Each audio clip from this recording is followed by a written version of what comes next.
Hai anak-anak, bagaimana kabar kalian pada hari ini? Semoga kalian semua dalam keadaan sehat walafiat dan tetap semangat dalam mengikuti pembelajaran secara Indonesia. Pada pagi hari ini saya akan membahas tentang corak kehidupan masyarakat praaksara. Sebelum kita memulai pembelajaran pada hari ini, marilah kita berdoa terlebih dahulu. Berdoa mulai. Berdoa selesai. Selanjutnya, saya akan membahas tentang corak kehidupan masyarakat praaksara pada masa berburu dan meramu. Pada pertemuan sebelumnya, saya sudah membahas tentang masyarakat praaksara. Jadi sebelum munculnya masyarakat praaksara, pada minggu kemarin sudah saya bahas tentang proses terbentuknya alam semesta, termasuk bumi dan sistem tata surya. Kemudian yang kedua yang sudah saya bahas adalah teori-teori tentang pembentukan alam semesta. Kemudian yang ketiga adalah tentang tahapan-tahapan atau periodisasi kondisi permukaan bumi. Terus kemudian yang saya bahas pada minggu kemarin adalah tentang proses terbentuknya Kepulauan Indonesia. Jadi sebelum masyarakat praaksara hidup, itu sudah saya jelaskan prosesnya bagaimana pendapat-pendapat tentang pembentukan bumi, terus kemudian sampai munculnya makhluk hidup, sampai terbentuknya Kepulauan Indonesia. Itu ada beberapa faktor yang mempengaruhi. Kemudian setelah kondisi bumi sudah bisa dihuni oleh manusia, di sini saya akan menjelaskan corak kehidupan masyarakat praaksara. Yang saya tekankan di sini adalah tentang hasil kebudayaannya, kemudian tentang mata pencarian atau cara masyarakat praaksara untuk mempertahankan diri. Yang pertama adalah corak kehidupan masyarakat praaksara. Corak kehidupan pertama atau pada awal kemunculan masyarakat praaksara, kebiasaan-kebiasaan mereka adalah berburu dan meramu. Jadi mereka berburu, mencari hewan buruan, kemudian mencari makanan, sepenuhnya itu bergantung pada kondisi alam. Hasil dari kebudayaan pada masa berburu dan meramu itu disebut dengan zaman Paleolitikum atau zaman batu tua. Ini ya, coba dibaca dan dipahami. Ini adalah masa yang pertama. Kemudian masa yang kedua adalah masa berburu dan meramu tingkat lanjut. Jadi di sini ada tingkat lanjut. Tingkat lanjut itu ketika akhir dari masa berburu dan meramu itu mereka sudah bisa menanam tanaman sendiri, akan tetapi dengan cara slash and burning atau dengan cara membuka hutan, membakar hutan, terus kemudian tanahnya dikelola untuk ditanami umbi-umbian. Hasil dari kebudayaan pada masa ini disebut zaman Mesolitikum atau disebut dengan batu tengah. Ini anak-anak, zaman yang kedua. Jadi setiap zaman itu pasti ada perubahan atau ada kemajuan. Jadi perubahannya itu perubahan yang positif. Jadi awalnya hanya berburu dan meramu, sepenuhnya bergantung pada alam. Kemudian pada masa yang kedua itu sudah mulai bercocok tanam. Kemudian di masa yang ketiga adalah masa bercocok tanam. Pada masa ini manusia praaksara sudah bisa menghasilkan makanan sendiri. Kemudian cara hidup mereka itu juga sudah mulai menetap pada rumah-rumah panggung. Hasil dari kebudayaan pada masa bercocok tanam itu disebut dengan Neolitikum atau batu baru. Kemudian yang keempat adalah masa bercocok tanam tingkat lanjut. Jadi pada masa ini itu memang masyarakat praaksara sudah benar-benar menetap dan sudah melakukan kebiasaan-kebiasaan atau mata pencaharian untuk menanam padi. Pada saat itu padi yang dikenal oleh masyarakat praaksara adalah padi jenis gago. Kemudian hasil dari kebudayaan pada masa ini itu disebut zaman Megalitikum. Hasil kebudayaannya adalah kebudayaan Megalitikum. Mega di sini artinya besar, kemudian litikum di sini artinya batu. Jadi bisa diartikan batu besar. Hasil kebudayaan yang dihasilkan pada masa ini itu bangunan-bangunan yang besar seperti punden berundak, sarkofagus, menhir, dolmen, dan lain-lain. Nanti lebih jelasnya akan saya jelaskan di slide berikutnya. Kemudian yang kelima adalah masa perundagian. Jadi masa perundagian itu masyarakatnya sudah terampil atau disebut dengan zaman logam karena hasil kebudayaannya itu banyak terdapat logam seperti nekara, moko, terus kemudian candrasa, itu adalah hasil kebudayaan pada masa zaman logam.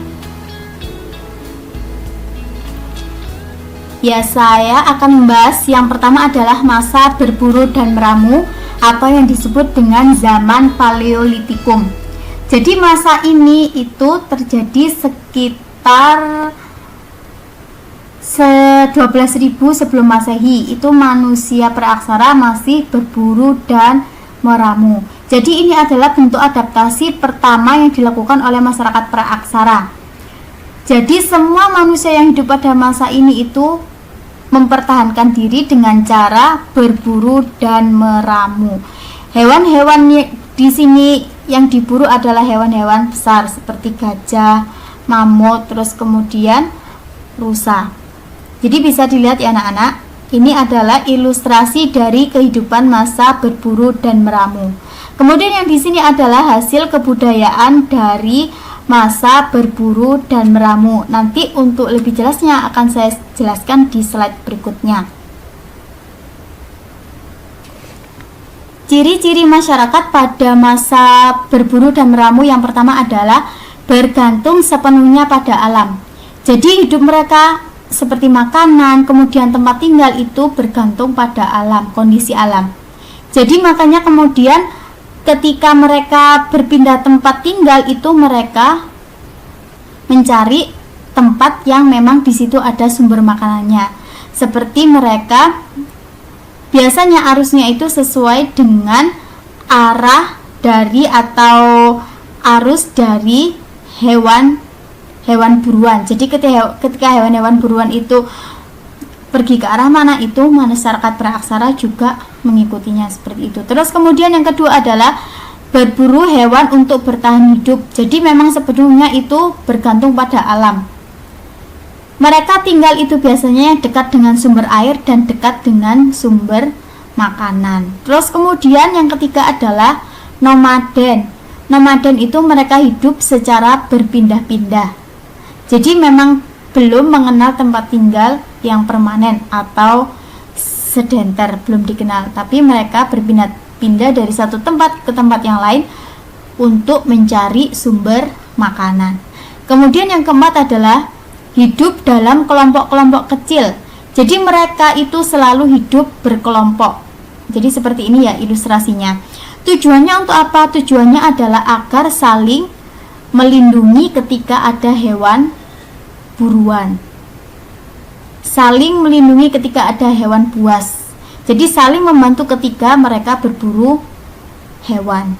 Terus kemudian yang terakhir adalah manusia pendukungnya adalah Pithecanthropus dan Homo sapien.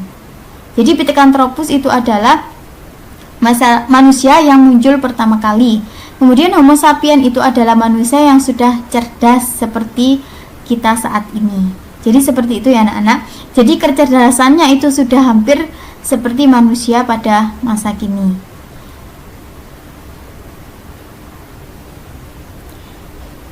Yang selanjutnya adalah faktor utama migrasinya hewan buruan.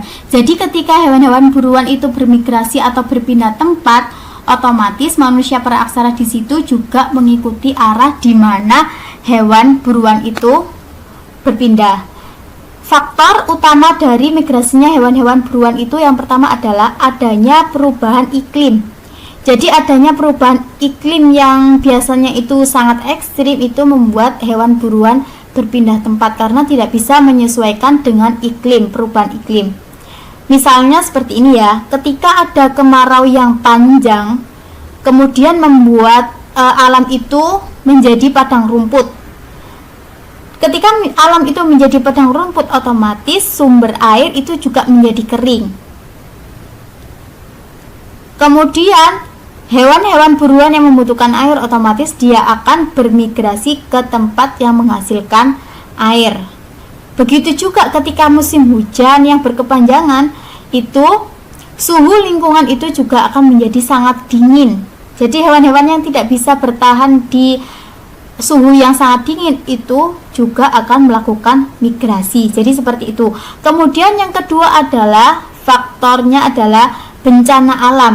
Jadi ketika ada bencana alam itu hewan-hewan yang hidup di hutan atau di lereng gunung itu biasanya bisa merasakan. Jadi mereka kemudian migrasi atau turun dari gunung. Terus kemudian yang ketiga adalah ancaman dari sesama hewan. Biasanya ini ancamannya adalah dari hewan karnivora. Jadi hewan yang memang pemakan daging. Itu biasanya kemudian ketika ada ancaman seperti itu kemudian bermigrasi. Kemudian yang keempat adalah gangguan manusia atau perburuan. Jadi memang pada saat itu hewan buruan itu menjadi incaran oleh manusia praaksara. Gitu ya anak-anak. Kemudian selanjutnya adalah hasil kebudayaan masyarakat praaksara pada masa berburu dan meramu. Jadi alat-alat apa saja sih yang digunakan, terus kemudian untuk mengolah hasil buruannya itu digunakan apa sih.